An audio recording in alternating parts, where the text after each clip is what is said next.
Hello there, I'm Tracy Cartledge. I work here at Cakebread Studios, mainly working in mosaic.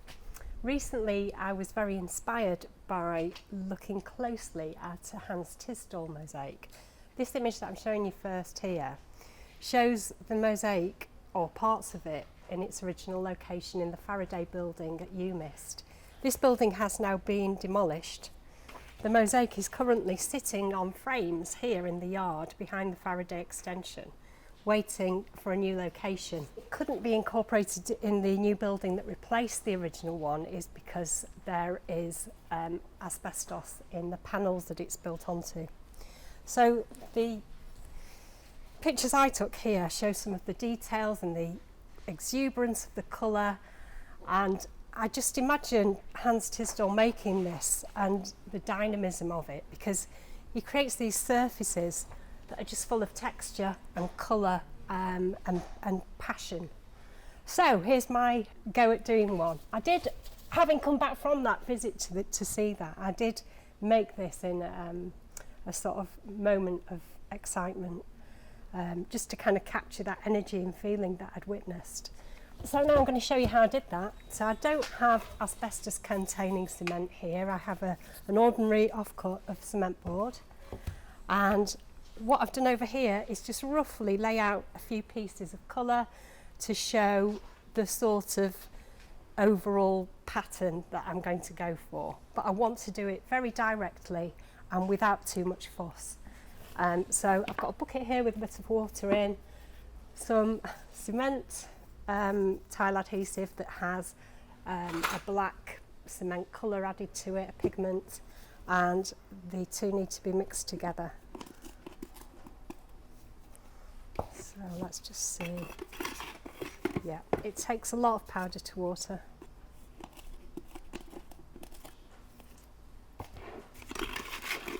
So what Hans Tisdall would have used is different to this. He would have been using a bitumen mastic, which was the sort of adhesive of choice of the 1960s mosaicists. This is a better product to use today. In fact, it's the bitumen in those panels that was one of the problems for where to relocate it, because the bitumen won't do well in direct sunlight. So that's adding to the headache of the Eunice team who are looking for a new place for it to go. Okay, nearly there. It's a really lovely dark cement that I've got here.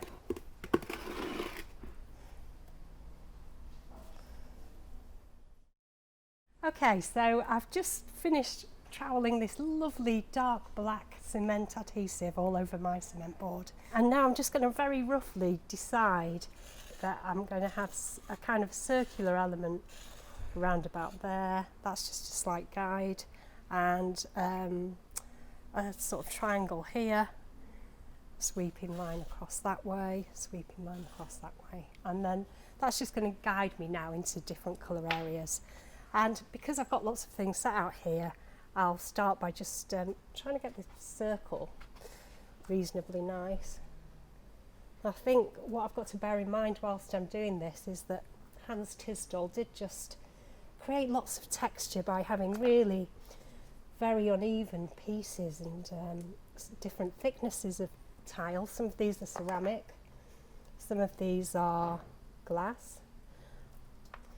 In the piece that I looked at in Manchester, there were Jesse Rust glass pieces, which he must have been able to source from his studio in London. He had vitreous glass mosaic, bits of Minton tile, unglazed porcelain, all kinds of different materials, different thicknesses. Sometimes he would just put a piece in on edge like that, just for fun. And just what I really love as I'm doing this is how those colours just sing out against the very dark black cement. So I think you get the same effect really as you would do with the bitumen. This is not perfect, but you know, he had a lot of space to cover.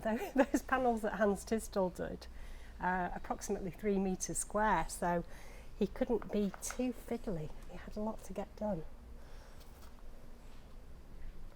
So I've got a rough idea of a circle there. Just think a bit more about some lines going through here. You can press these in a bit more or a bit less, and the pigment will come off if I clean it in time afterwards. So I'm starting to see my bright. Yeah, he did actually put some in upside down, so I'll leave that how it went. I just want to get that feel of how he worked.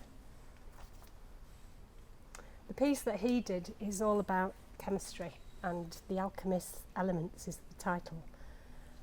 And I think that's what he was playing with, the way that different colours work against each other and just conjuring up this kind of magic in the work with the dynamic way that pieces were laid.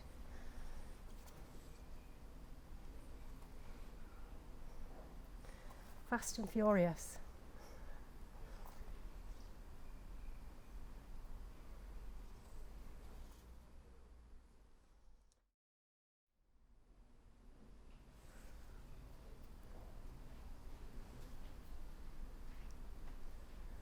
And it's something you can get really lost in.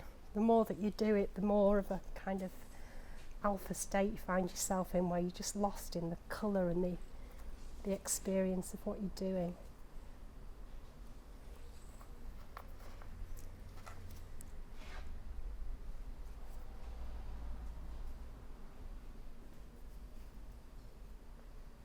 Yep, upside down again.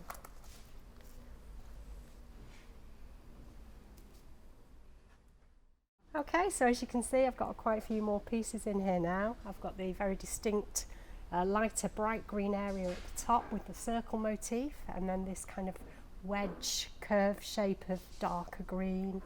My blue section, which has little hints of bright colours just to really help bring out the brightness.